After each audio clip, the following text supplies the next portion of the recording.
Alright, we're back from that. So now basically what happens is each unit has to pass a check to see, it's a random event for what's going to happen. You do it unit by unit. The ways they're written is kind of weird. They get put in here, but then they have to pass a check to stay in there, so I kind of bring them off to the side. We'll roll a die, and then based on this, we'll say what happens. So 6 is no effect. That's about the best you can get. And we'll do it for the next one. 5, he comes on disrupted. I'll grab that. And basically, disrupted means he's going to come on where he's supposed to, but he's not going to get to do anything once he lands. So his effectiveness was thrown off. We'll come down here to blue 1. He's delayed.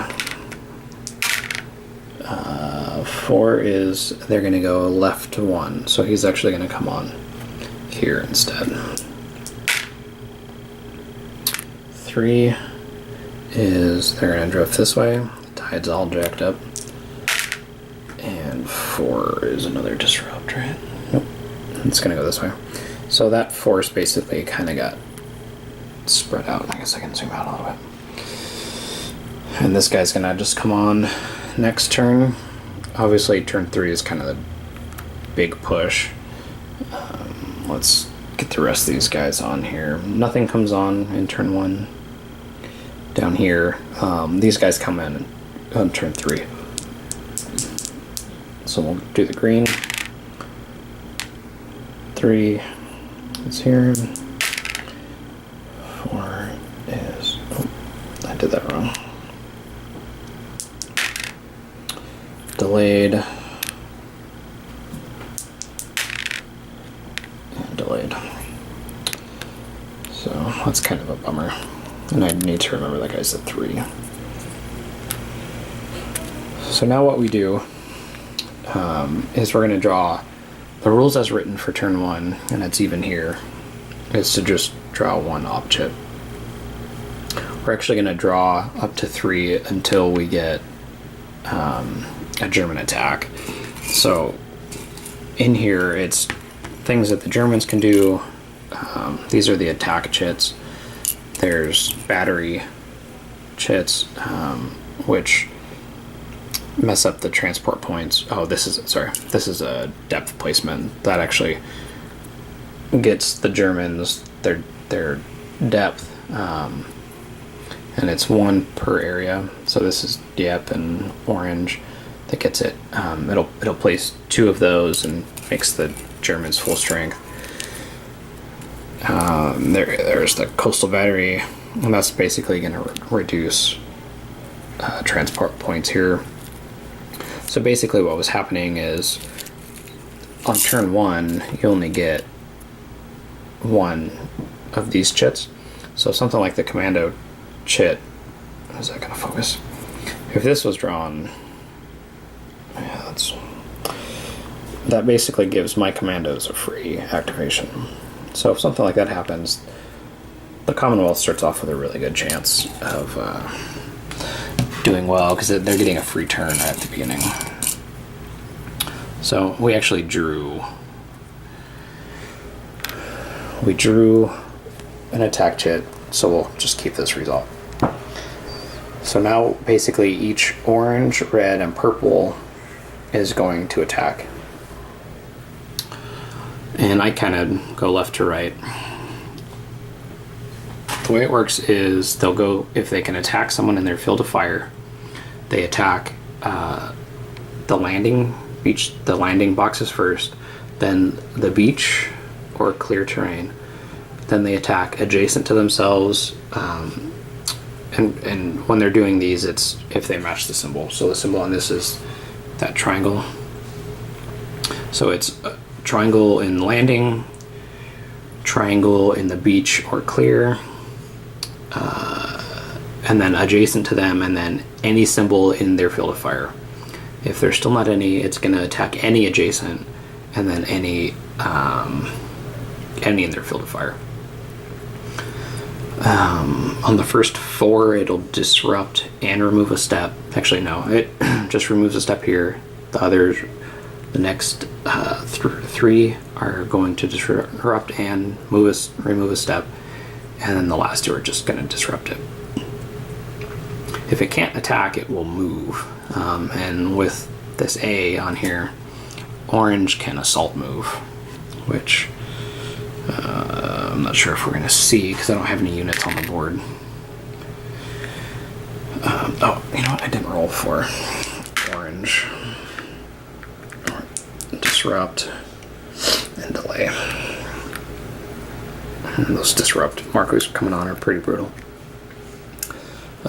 So he doesn't have anything to fire at. And his field of fire, you can see these orange comes all the way out here. He can't do anything, so now he's going to move. And the move priority, basically, it wants to move here. If this is occupied, if it had a white triangle, it would. So if this guy was trying to move here, this is occupied by either a German or a Commonwealth unit, it would move here instead. That's basically how it goes. So that's just going to move. What else do we have? This is orange, but you can see I have it raised right now. This guy won't evacuate, or not evacuate, but he won't move from this hex, since that's the battery, and it's a victory point hex, so it's going to stay there to defend until it can't, really. So that guy's kind of stuck there. So now we have red. There's no red up here, and there's no purple up there. So this orange guy will come down.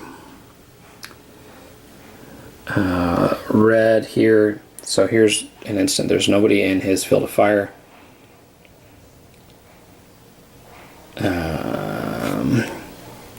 Actually, there we go. So here's red, triangle, red in here. So this guy is just loses a step. Just like that. Maybe I should mark these guys that I've...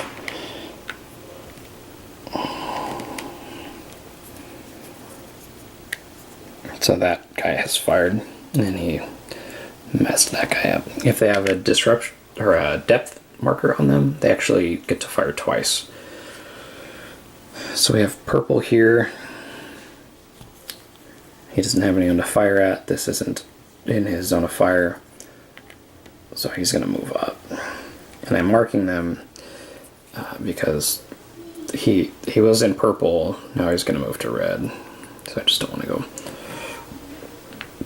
go back. And this guy will move up. So you can see as it goes on, these guys are gonna move up, and then there's no forces back there to contend with.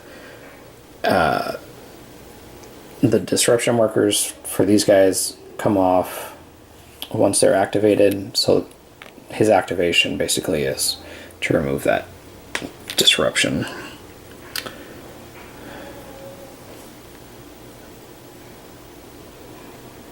That's weird. So this has a secondary movement, but not a primary. But the coastal batteries, these guys aren't going to move. And this red's going to move up here, and I mark it so that red moved into purple. There's an orange down here that's going to move. So, oh, this guy's in red. I didn't see that. So that one. So yeah, here's a good exception to the rules. So priority goes to triangle. So he's in red. So priority should go to him. He's also in purple though, and this guy's not in purple. So each attack is going to kind of coordinate to make the most effect, and of course the player has to take care of this, but the purple has to attack here, which removes the priority from here, and that guy gets attacked no matter what. So now the German op chip is good. It actually did some damage, so we don't have to worry about it anymore. Now what happens is all these guys are going to come onto their beaches, and they get to do one thing. They can basically at this stage move or attack. They'll attack adjacent. Here's a hindrance to them, however, these barbed wire hexes or hex sides, only one can cross per turn, so it really slows everyone down. So you can move, you can attack. The tanks, when they come on, can barrage. If a unit starts in a victory point hex right there, they can spend their whole turn to destroy it. And I feel like there's one more thing, but that's basically it. So let's see. Yeah. So I'll get these guys moved on here, and we'll come back.